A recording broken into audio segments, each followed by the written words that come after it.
Hola, el paquete de ajuste en la Argentina está en marcha. Las medidas anunciadas por el ministro de Economía van desde despidos, eliminar la obra pública, devaluación de su moneda, poner el dólar a 800 pesos, además de incrementar el precio de servicios y transporte a partir del 1 de enero, entre otras medidas, que además no serán las únicas.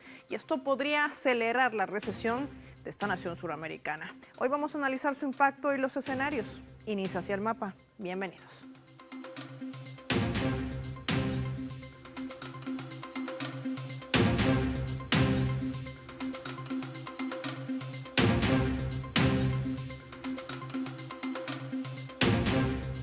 Les propongo desplegar nuestro mapa y revisar algunos datos graficados para poder entender lo que está pasando en la Argentina. Argentina y sus recursos estratégicos. Ubicamos a esta nación suramericana al sur. Vamos a visualizar que la Argentina, con casi 3 millones de kilómetros cuadrados de extensión y una población de más de 45 millones de habitantes, es una nación que se caracteriza por su abundancia en tierras agrícolas y ganaderas. Tradicionalmente, las grandes extensiones de pasto han configurado los paisajes y la actividad económica de este país. Argentina posee también recursos estratégicos. Lo vemos graficado en este mapa: petróleo, gas, hierro, carbón, plata y diversos minerales. En el caso de gas, se ha exportado para esta gestión, para el 2023, 7.2 millones de metros cúbicos por día. Esto representa un 448% más de lo que se registraba en el primer semestre del año 2015. La segunda cifra del gobierno argentina habla de la producción de petróleo en julio también de este año, que ha alcanzado 618.000 barriles. Estamos hablando de un 27% más en sus exportaciones. En el lado izquierdo de este mapa, ustedes pueden identificar el porcentaje de producción de estas provincias ubicadas al noreste. También esta provincia neuquina, que es una también de las más grandes productoras, y el porcentaje de participación, el ingreso real que tiene la Argentina en cuanto a estos recursos estratégicos. Vamos a seguir desplegando nuestro mapa para sumar otros datos a propósito de recursos estratégicos energéticos. Identificamos a Vaca Muerta, uno de los proyectos más emblemáticos del país. Se suma a este otro el gasoducto Presidente Néstor Kirchner, inaugurado en este primer tramo en el mes de julio, que va a transportar el fluido desde el yacimiento de gas y petróleo no convencional de Vaca Muerta, por eso su importancia, hasta Buenos Aires, a través de 573 kilómetros de gasoducto, sobre todo a toda la zona norte del país. Este gasoducto permitirá también un importante ahorro de 4.3 millones de dólares. Estamos hablando de soberanía energética para esta nación, así como inyectar cerca de 11 millones de metros cúbicos de gas natural, que se va a beneficiar el país con una sustitución de importaciones de combustibles, y con esto también tiene que tener su impacto, pero no para incrementar los precios de los energéticos. Al contrario, debería ser para reducir el costo de los mismos. Vamos a seguir sumando datos. También la Argentina es estratégica por esto, por formar parte del triángulo del litio: Bolivia, Argentina, y también lo vemos ahí graficado en torno a esta situación del litio en América Latina. Ya el año pasado la Argentina producía 33.000 toneladas el año 2022. Esto significa que ha generado un incremento de 234% más en cuanto a exportaciones.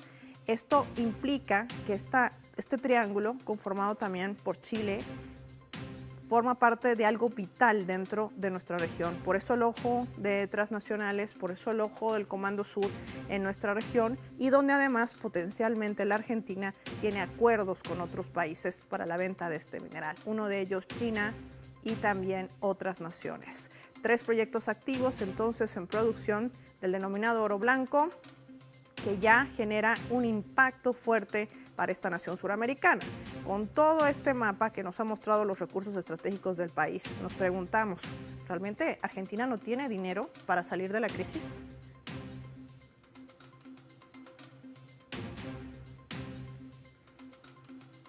De esto y más vamos a conversar con nuestro invitado. Hoy nos acompaña en directo desde la Argentina. Es economista, es del Centro de Economía Política de la Argentina.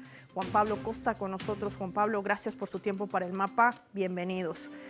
Argentina es un país rico, lo hemos visto, lo hemos desplegado en el mapa, pero esta frase "no hay plata" es una consigna del actual gobierno a la cabeza de Javier Milei. Se han lanzado un paquete de ajuste, algo que muchos lo han calificado como el caputazo por el apellido del ministro de Economía, y esto no serían las primeras medidas, se habla de otras más, pero que van desde ¿qué? Eliminar subsidios, incrementar el precio del transporte, lo decía también a partir del 1 de enero, esto implica también un golpe para la economía de la ciudadanía y también la devaluación de su propia moneda. Ahora el dólar está en 800 pesos. La pregunta es principal. Identifiquemos cómo impacta y sobre todo a qué sectores realmente se beneficia con este reajuste o esta medida de shock. ¿Qué nos dice?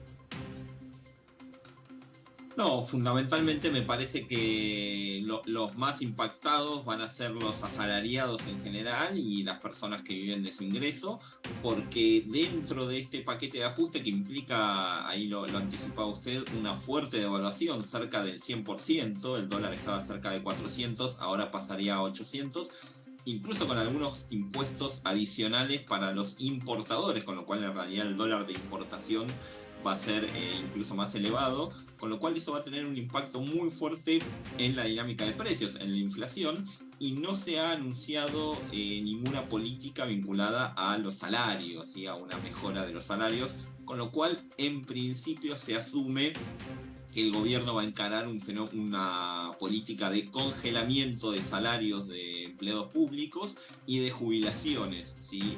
Para los próximos meses, con lo cual eso obviamente va a generar una fuerte licuación de esos ingresos y bueno, y por ahí quizás intentar esta política que se plantea el nuevo gobierno de déficit cero, de en realidad de superávit, de equilibrio fiscal y de superávit para pagar la deuda externa con el Fondo Monetario que tiene el país. Un ministro de Economía que durante su intervención, cuando leía además en este mensaje grabado estas 10 primeras medidas, anunciaba de que el país entrará en una hiperinflación. Se avecinan días peores a los que hemos vivido, señalaba la autoridad al momento de casi finalizar este discurso. La pregunta es, ¿están pidiendo además un perdón, algo así, al Fondo Monetario Internacional? Porque dicen que ha habido un incumplimiento. ¿Qué implica esto para esta nación suramericana? Fundamentalmente, si bien no se anunció explícitamente, pero es muy posible que el gobierno, a través de su ministro de Economía y su equipo económico, pida un llamado waiver, ¿sí? Al Fondo Monetario Internacional, que sería algo parecido a un perdón por incumplir, a esta altura te diría, todas las metas que había establecido el Fondo Monetario para el país, para poder hacerle los desembolsos del acuerdo que tiene la Argentina con el Fondo Monetario. Recordemos que estos desembolsos, este acuerdo, mejor dicho, implica una serie de desembolsos que están calzados con los pagos que tiene que hacer Argentina al Fondo Monetario. Es decir, de alguna forma, el Fondo Monetario, en la medida que Argentina cumpla con el programa fiscal y monetario que acordó con el Fondo Monetario, bueno, el fondo hace desembolsos, le da el dinero a la Argentina para que la Argentina pueda después pagarle al día siguiente prácticamente al Fondo Monetario. ¿Qué pasa cuando la Argentina no cumple con ese programa fiscal y monetario? Bueno, el fondo tiene la posibilidad de no hacer esos desembolsos. El problema es que la Argentina no tiene posibilidades de pagar al Fondo Monetario en este momento, ya que tiene una situación de fuerte escasez de divisas, ¿no? De las reservas del Banco Central, con lo cual, de no mediar algún perdón o algún waiver, el fondo en la Argentina estaría complicada para poder afrontar los desembolsos, que ya tenemos uno ahora el 21 de diciembre y luego, por supuesto, en los próximos meses también.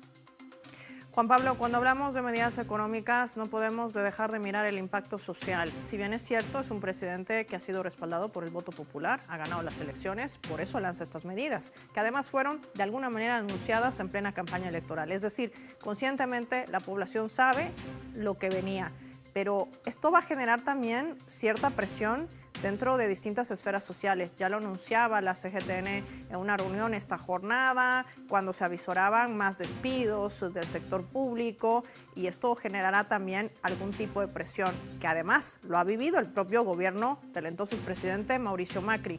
¿Cómo va a medir esta balanza? ¿Cómo crees que hará Javier Milei para, de alguna manera, dirimir, por un lado, los votos que tiene por ese calentamiento de calle que podría avisorarse? ¿Qué escenario entonces abriría para la Argentina de aquí en los siguientes meses? Son escenarios de altísima conflictividad social, eso está muy claro. Un poco el presidente se anticipa en su discurso inaugural el domingo, dice, pinta una situación, exagera la situación de crisis, justamente justificando, preparando el terreno para poder justificar un plan de ajuste doloroso, ¿sí? Doloroso para las mayorías sociales. Y hay que aclarar una cosa, si bien es cierto que Milei hizo campaña diciendo que iba a realizar un ajuste y la gente lo votó, también es cierto que él planteaba que el ajuste lo iba a pagar la política. Él hablaba de la casta política, ¿no? Uno de sus eslóganes. Es decir, que el ajuste no iba a impactar a la gente de bien, a los trabajadores, etcétera, a la gente de a pie, sino que iba a ser recortando los gastos de la política. Bueno, en el día de ayer anuncia el ministro de Economía y el equipo económico las principales medidas. No vemos prácticamente ninguna afectación a la casta política. Además, obviamente, el dinero que se puede gastar en la administración ejecutiva del Estado, en los funcionarios, etcétera, es realmente mínimo en términos macroeconómicos. Lo que sí hay es fuertes ajustes a distintos sectores. Especialmente, bueno, lo decía antes, jubilados y trabajadores del sector público en principio, bueno, y trabajadores de la construcción, ya que se suspende la obra pública. Ahora, estos sectores, estos trabajadores, si bien muchos de ellos posiblemente han votado a Milei, ya que ganó ampliamente el balotaje, ellos no lo votaron para ser ellos mismos ajustados, sino porque pensaban que el ajuste iba a ser en otra dirección. Con lo cual, evidentemente, en la medida que estas políticas se empiecen a implementar y se empiece a sentir el costo social, se empieza a sentir la carestía de la vida, los bajos salarios y el parate en la actividad económica, es muy probable que haya una erosión en el apoyo al nuevo presidente entre los distintos sectores sociales, incluyendo, por supuesto, los sindicatos también, que están en alerta ante la posibilidad de reformas laborales, ¿no?, que pueda impulsar el gobierno. Juan Pablo, para que quede claro, ¿nos estás diciendo que prácticamente la campaña de Javier Milei ha sido basada en el engaño? Bueno, podría decirse en esos términos. Milei se enfocó mucho en la cuestión de la reducción del déficit, diciendo que iba a ser el recorte en la casa política. Bueno, muchos decíamos, cuidado, que el recorte en la casa política puede ser, desde el punto de vista simbólico, algo interesante, pero desde el punto de vista económico no tiene impacto. Ayer en el discurso el ministro Caputo anunciaba la reducción de 18 a 9 ministerios nacionales, la reducción a la mitad de las secretarías de Estado también. Bueno, toda una serie de medidas simbólicas de reducción del gasto público en la política. Ahora, ese gasto implica una reducción del 0,001% del producto. O sea, ese es el nivel. Obviamente no está ahí el principal gasto del Estado, que son las jubilaciones, ¿sí? El 50% del presupuesto nacional se va en jubilaciones, y evidentemente ahí es donde el gobierno, bueno, hoy a la mañana el vocero presidencial dijo que están evaluando la posibilidad de suspender la movilidad previsional, o sea, los aumentos que estipula la ley a las jubilaciones, para pasar a un sistema más discrecional por decreto, seguramente con la intención de empezar a trazar y a licuar los haberes previsionales. Eso en cuanto a la política interna de la Argentina. Juan Pablo, te pido que te mantengas en línea. Vamos a marcar una pausa. Al regreso hablaremos de la política exterior. ¿Qué estrategia manejará Javier Milei? Vamos a revisar ahora nuestra escala.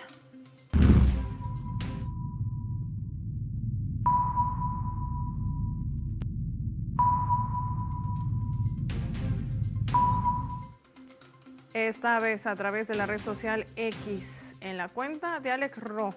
Él está posteando esta caricatura. Es de su autoría. Alex Ro es un caricaturista de cuarto de hora de su medio de comunicación digital en Colombia. Es magíster además en literatura. En esta imagen ustedes pueden visualizar al actual presidente de la Argentina, Javier Milei, sosteniendo de un pie a un ciudadano argentino a quien le saca hasta la última moneda. ¿Qué dice el ciudadano argentino? Al final, la casta éramos los pobres.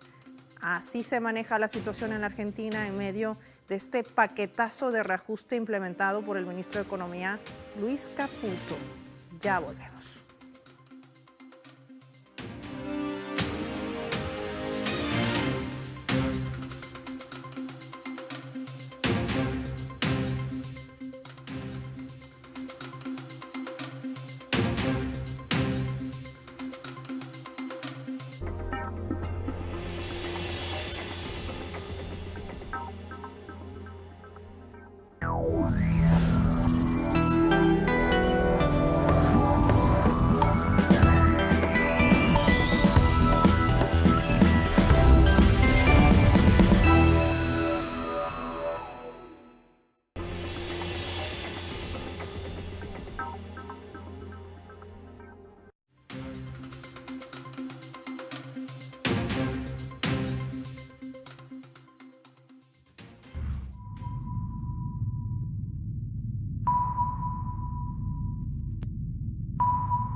Vamos a sumar otro elemento también para el análisis a través de la fotografía. Ven en pantallas al presidente de Argentina, Javier Milei, y al lado el presidente de China, Xi Jinping. Y es que durante su discurso de campaña él repetía una y otra vez que no trataría con gobiernos comunistas como el de China. Sin embargo, recientemente Milei el día de ayer le ha enviado una carta al presidente chino Xi Jinping solicitándole la renovación del contrato SWAP, la utilización y liberación de este sistema con un fondo de aproximadamente $6.000 millones que fueron conseguidos por el entonces ministro de Economía, Sergio Massa, y quien fue candidato a la presidencia.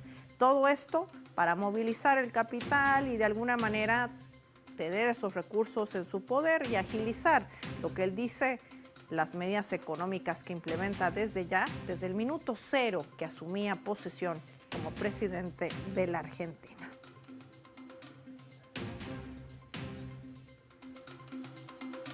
Juan Pablo, cuando tenemos conocimiento de este tipo de acciones, nos preguntamos, ¿qué pasó con Javier Milei? ¿Ha cambiado su política o visión ideológica respecto a China? ¿Cómo entenderlo? No, yo no creo que haya cambiado. Recordemos que Javier Milei durante la campaña fue extremadamente duro con China, lo acusó de ser una dictadura comunista y que no iba a realizar ningún tipo de, no solo de acuerdo estratégico, sino que ni siquiera iba a tener relaciones diplomáticas con China, justamente acusándolo, sobreactuando de alguna forma su alineamiento con los Estados Unidos. Con lo cual, eso creo que se mantiene, esa postura ideológica, pero, como se dice popularmente, la necesidad tiene cara del eje, ¿no? Y la Argentina, como comentábamos antes, no tiene fondos para pagarle al Fondo Monetario, justamente, y está en una situación de escasez crítica de reservas en el Banco Central, incluso también para las operaciones de comercio exterior, no solo para los giros al Fondo Monetario. Entonces, China tenía un acuerdo con la Argentina, el llamado swap, de monedas, que en realidad, estrictamente hablando, es un acuerdo entre el Banco Central argentino y el Banco Central chino, y dado que Javier Milei proponía en campaña dinamitar el Banco Central argentino porque lo acusa de ser el responsable de la inflación, bueno, una vez que gana la República Popular China dice vamos a esperar a ver qué hace, en principio suspendemos el swap. Ahora Javier Milei le manda la carta intentando retomar y que se vuelva a reactivar el swap, porque ese swap fue muy importante para nuestro país, para la Argentina en este último tiempo, por dos motivos fundamentales. El primero es que nos permite comerciar con China, que es nuestro principal socio comercial, sin utilizar dólares, ¿sí? A través directamente de nuestras monedas. Podemos exportar o importar en nuestras propias monedas a través del swap, y por otro lado también podemos utilizar una parte de ese swap para pagarle al Fondo Monetario en el caso que no haya acuerdo, con lo cual termina siendo algo estratégico. Juan Pablo, y cuando tocas el tema de exportaciones, recordemos que varias provincias de la Argentina también tienen intercambios comerciales con países miembros del grupo BRICS, algo que Argentina ya había agilizado para poder ingresar a partir de enero de 2024. ¿Qué va a pasar respecto a este panorama, que es algo que China también le exige a la Argentina que marque una postura clara? Si entra, y si no entra, que remita una misiva inmediata a todos los países miembros para justificar por qué no lo hará. Y esto pone también en una posición bien delicada al gobierno de la Argentina. ¿Qué opinas?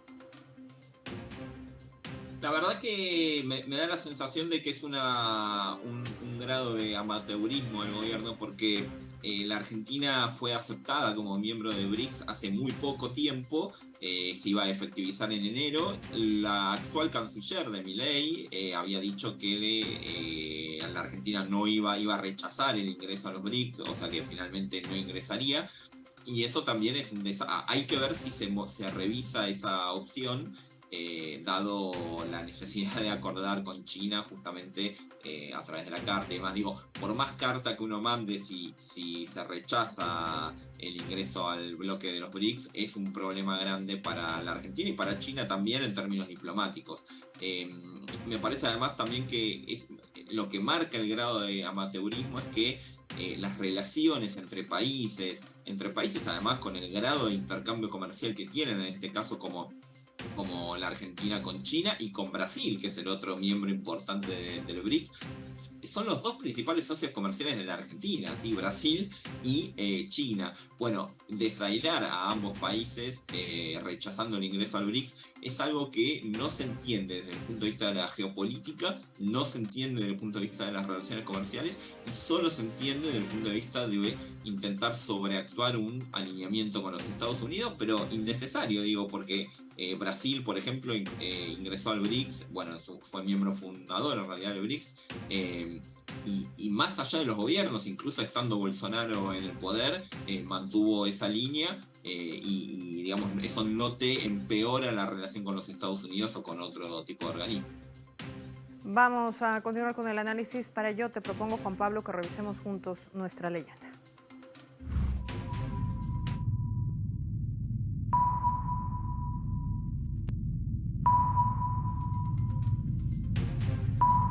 Mientras el ministro de Economía, Luis Caputo, leía estas 10 medidas de reajuste contra el pueblo argentino, el presidente de Argentina, Javier Milei, participaba del Hanukkah, este festejo de la comunidad judía hebrea. Pero allí, en medio de su discurso, se refería a lo siguiente y dijo: las fuerzas que vienen del cielo van a apoyar a la Argentina y sobre todo a Israel.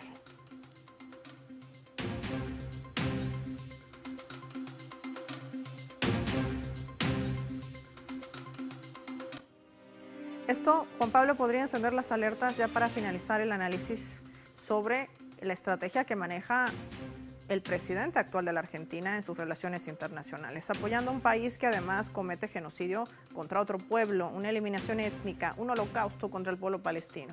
Pero también en medio de esta fricción que se ha generado ayer entre el presidente de Estados Unidos, Joe Biden, y el primer ministro Benjamín Netanyahu, a quien incluso le dijo: hay que cambiar de gobierno, estás haciendo las cosas mal. ¿Estará dispuesta la Argentina a aislarse? ¿Esa será la estrategia en sus relaciones internacionales? ¿Qué escenario se abre en este punto? Lo que parece indicar por ahora las propias declaraciones de Milei y de Diana Mondino, que es la canciller argentina, es un realineamiento total y absoluto de la Argentina con el bloque norteamericano e israelí. Ustedes saben que en materia diplomática Estados Unidos e Israel conforman una suerte de bloque, ¿no?, a nivel internacional en esos dos países. De hecho, son los dos países que históricamente, a lo largo, digo, de las décadas, son los que votan en contra de la apertura del bloqueo a la nación cubana, entre otras políticas. Bueno, un poco me da la sensación que la postura que está adoptando el gobierno en materia de geopolítica es intentar ingresar a ese bloque o a ese bloque diplomático, podemos decir, y por eso se sobreactúa la pertenencia, se cuestiona a China, se alaba a Israel incluso en contexto de creciente aislamiento diplomático. Y en materia más de política interna con los Estados Unidos, Milei y el gobierno está mucho más emparentado con lo que es la derecha republicana, ¿sí?, especialmente con Donald Trump y Bolsonaro en Brasil, más que con la actual administración de Biden, con lo cual ahí también hay una especie de tensión entre el actual gobierno de los Estados Unidos y por lo tanto los Estados Unidos y el gobierno de Milei. Hay una tensa calma en donde el nuevo gobierno de Milei se plantea como un aliado estratégico con los Estados Unidos, pero al mismo tiempo Estados Unidos lo mira un poco de costado, la actual administración, porque sabe que su corazón, vamos a decirlo así, está con Donald Trump. Para los argentinos es un poco volver a algo que ya habíamos vivido hace un tiempo atrás, en la década del 90, que acá se inmortalizó con una expresión que son las relaciones carnales, porque eso fue lo que dijo el canciller en aquel momento del presidente Menem durante la década del 90, durante el auge del neoliberalismo, que había que tener relaciones carnales con los Estados Unidos. Bueno, eso sintetizó y quedó un poco en el imaginario colectivo como una política de absoluto alineamiento con Estados Unidos, y me parece que es lo que el actual gobierno quiere reeditar. Así las cosas. Sin embargo, Milei le pide dinero a China, pero no a Estados Unidos, y menos a su amigo Zelensky, a quien le invitaba a la posesión y juramento como nuevo presidente de la Argentina, para poder entender también cómo se mueven las fichas dentro de este mapa geopolítico. Gracias, Juan Pablo Costa, por habernos acompañado hoy con tu análisis en el mapa. Momento de revisar nuestra coordenada.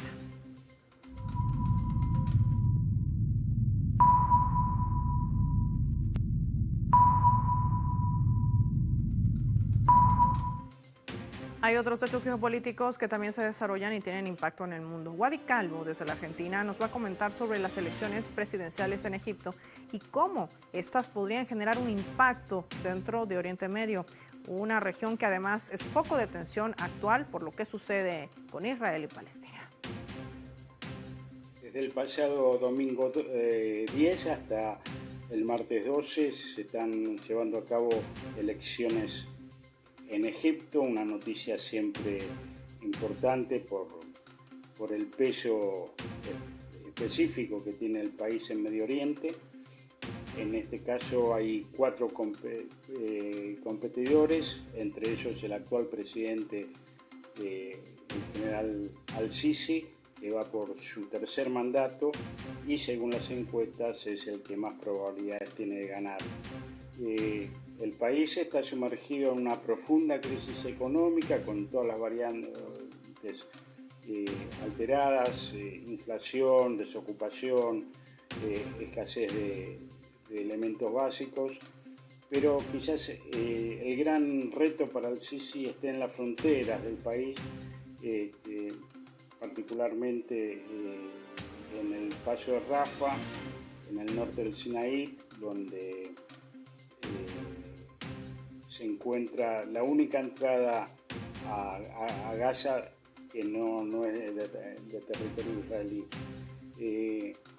Tel Aviv está pretendiendo arrastrar a los casi 2.300.000 habitantes de Gaza a territorio egipcio, dejar despejado Gaza para sus intereses, y esto sin duda va a repercutir muchísimo en la condición política de Egipto, y es difícil que lo admita tan sencillamente Al-Sisi, pero tampoco se ha mostrado demasiado fuerte en su postura, presionado sin duda por los Estados Unidos, por el Fondo Monetario y otras organizaciones internacionales que quieren resolver la cuestión de Gaza a cualquier precio, incluso arrastrando esos 2.300.000 palestinos a vivir en el desierto del Sinaí. Recién el día 18 se van a conocer los resultados y se verá entonces qué sucede en este país tan clave para toda la política de Medio Oriente. Agradecer a Wadi Calvo por haber participado en nuestra coordenada, en ubicarnos en otros hechos geopolíticos que se desarrollan en el mundo y que no podíamos dejar de compartir aquí en el mapa. Ya para finalizar el programa, vamos a revisar nuestro vector.